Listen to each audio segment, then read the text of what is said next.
Voters do not agree with these despicable women on The View. They are wildly out of touch with the vast majority of Americans, and frankly, they should seek immediate help. The mistake really is there's too much BS floating out there, and now it's out of our hands. There's no way to control it, so now they're saying they're going to control it. I want to see what they're going to do. My team will review the applications and give credentials to new media applicants who meet our criteria and pass United States Secret Service requirements to enter the White House complex. All right. What'd she say? It's been a while since we checked in on the chaos coming out of The View. You'd think by now things might have calmed down a little, but nope. Same loud opinions, same over-the-top takes, just a different day. The difference this time, they finally got called out. And the people doing it were the last duo anyone expected, Bill Maher and Karoline Leavitt. Somehow, the two teamed up and completely shut the whole thing down. And honestly, it was pretty entertaining to watch. So, what exactly were the hosts of The View saying this time? And how did Bill and Karoline respond with the perfect mix of humor, facts, and brutal honesty? We got all the best reactions, the biggest moments, and the lines that really hit hard. Buckle up, because this one gets interesting fast. To get past this endless, unforgiving, zero-tolerance mindset bent on punishing and disappearing anyone caught saying the wrong thing. The right response to speech you don't like is more speech. So, you might be wondering why Bill Maher has suddenly been talking about lowering the temperature between people on opposite sides of politics. Well, the hosts of The View clearly aren't fans of what they see as Maher slowly drifting more to the right. But what really pushed them over the edge was his recent dinner with President Trump. During the recent episode, Whoopi Goldberg went off on Maher for even sitting down with someone they basically treat like public enemy number one. She was so upset that she wouldn't even say Trump's name out loud. Listen, take him seriously and take him literally. I don't think that we have to. I think it would be remiss of us to not say, Joe Biden knows how to do this. Yes, he knows how to do this. He's quite good at this. And, you know, you can't refute anything with him because he just, when I say him, I mean... He rambles. Trump. Yeah. He tends to just... But can I mention one thing? Whoopi's reaction was only the start. After that, the conversation quickly turned into a full-on attack against Bill Maher himself. The panel clearly couldn't believe he had crossed what they saw as a major line by sitting down for dinner with someone they'd criticized for years. To Whoopi and the others, this wasn't just a casual meeting over food. They treated it like a complete betrayal. And from their point of view, no explanation, no jokes, and no attempt at honest conversation could possibly excuse the fact that Maher chose to share a table with the person they view as the ultimate political villain. How dare you be so flippant, man? Listen, nobody on the planet really wants to go through this. This is not something we're doing because it's, you know, gratifying. This is what we're doing to protect our families. And you don't have to do it, but stay away from everybody. If you know anything about Bill Maher, then you probably already knew he wasn't going to stay quiet about any of this. And right on cue, he fired back. During a recent episode of Real Time with Bill Maher, the comedian went straight at Whoopi Goldberg and everyone else losing their minds over his White House dinner. Using the same sharp humor and sarcastic style he's known for, Maher picked apart the outrage piece by piece and made one thing very clear. He doesn't need anyone's approval, and he's definitely not asking for it. It was classic Maher, confident, blunt, and completely unapologetic. As you know, 12 days ago, I had dinner with President Trump, a dinner that was set up by my friend Kid Rock, because we share a belief that there's got to be something better than hurling insults from 3,000 miles away. And let me first say that to all the people who treated this like it was some kind of summit meeting, you're ridiculous. Like I was going to sign a treaty or something. I have no power. I'm a comedian, and he's the most powerful leader in the world. I'm not the leader of anything, except maybe a contingent of centrist-minded people who think there's got to be a better way of running this country than hating each other every minute. Before Bill Maher delivered his on-air takedown of Whoopi Goldberg, which we'll get to in just a second, he made his position very clear. He reminded people that this is still America, where democracy is supposed to allow different opinions without turning everyone into enemies. According to Maher, Disagreeing with someone shouldn't automatically lead to anger, outrage, or nonstop hostility. People can see the world differently and still have a conversation about it. It's called civil discourse, something Maher suggested the hosts of The View seem to have forgotten lately.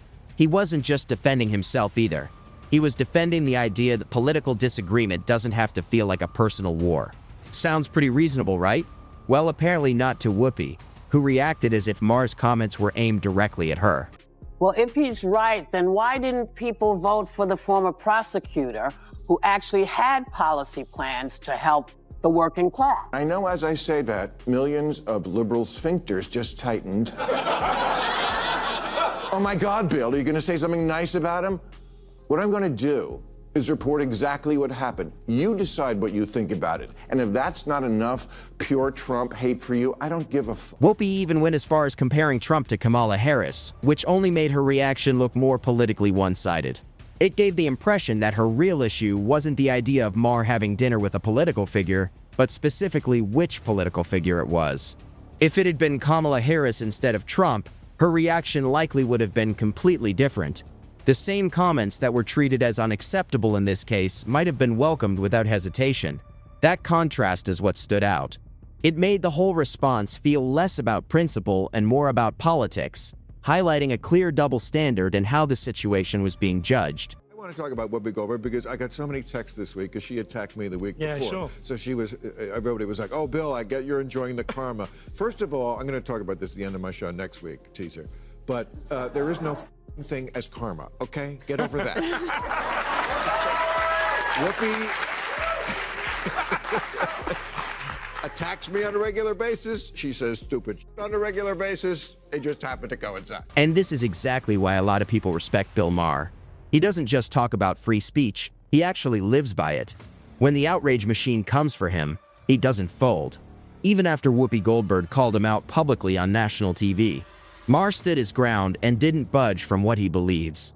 That kind of backbone is pretty rare these days, and it's something many people give him credit for, especially since Whoopi's comments sparked backlash from all sides, with some even saying she should step down. But Maher didn't turn it into a victim story. He stuck to his principles and doubled down instead. And even then, he wasn't finished. He still ended things with a few sharp remarks of his own. Sorry, but life is random. The only word to describe it when a big game hunter gets trampled by an elephant and then eaten by lions is hilarious.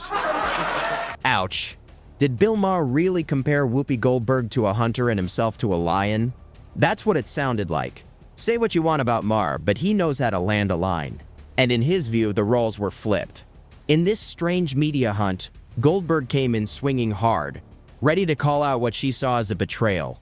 Meanwhile, Maher positioned himself as the one under fire, responding with sharp humor and quick comebacks she didn't seem to expect. By the end, the dynamic looked less one-sided than it started. And just as Maher was easing off the moment, White House Press Secretary Karoline Leavitt was stepping into the spotlight with her own response. You know, we have seen cultural Marxism trickling its way through every institution in this country. The public school system, the higher education university system, Hollywood, big tech, the corrupt mainstream media that I fought against in President Trump's White House are indoctrinating my generation of Americans into hating our country, hating one another based on race and gender and sex and all of this other BS, quite frankly. Karoline Leavitt strongly criticized what she sees as the impact of modern woke ideology across society, arguing it has shifted from empathy and progress into division and censorship. She claimed media, universities, politics, and even healthcare have been influenced in ways that prioritize narratives and ideology over facts, education, and practical solutions. In this view, it's not just a cultural trend, but a deeper problem affecting public discourse. She also framed Whoopi Goldberg as a prominent example of this mindset, suggesting her commentary reflects a broader pattern of shutting down opposing views rather than encouraging open debate. And the irony in all of this is that Joe Biden and the Democrats and these ladies on The View constantly say President Trump is the alleged threat to democracy, when in fact they themselves are wishfully thinking that President Trump will be imprisoned when he has not been convicted of any crimes. That is the real threat to democracy. Voters see that, and that's why President Trump continues his dominance. Karoline Leavitt didn't hold back in her criticism of the panel. She accused The View hosts of repeatedly pushing biased narratives and presenting opinion-driven commentary as fact. Over the years, she argued, the show has consistently framed political figures in overly positive or negative terms, depending on their alignment, rather than offering balanced analysis. She pointed to past praise for Joe Biden and strong support for Kamala Harris as examples of what she sees as selective storytelling and media spin. According to her, this kind of coverage shapes public perception in a way that lacks fairness or consistency. Leavitt, however, pushed back firmly, saying she was relying on facts and direct accountability rather than rhetoric. When Whoopi Goldberg responded in her usual style, Leavitt countered with a calm but pointed rebuttal that supporters described as particularly effective. The mistake really is there's too much BS floating out there, and now it's out of our hands. There's no way to control it, so now they're saying they're going to control it. I want to see what they're going to do. My team will review the applications and give credentials to new media applicants who meet our criteria and pass United States Secret Service requirements to enter the White House complex. Karoline Leavitt highlighted what she saw as a clear contradiction between preaching tolerance and reacting strongly to someone simply having dinner with a president she disagrees with. She argued that real leadership is about standing by your principles rather than reacting to public pressure or outrage. The moment quickly gained attention, especially alongside Bill Maher's comments, which together were seen by supporters as a pushback against what they view as performative outrage.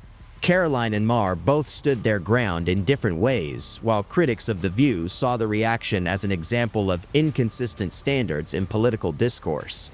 For many observers, it became more than just a headline. It reflected a broader divide in how public debate is handled today. And with that, the discussion comes to a close. If you enjoy straightforward commentary like this, don't forget to like and subscribe for more. Share it with others, and thanks for watching. We'll see you in the next one.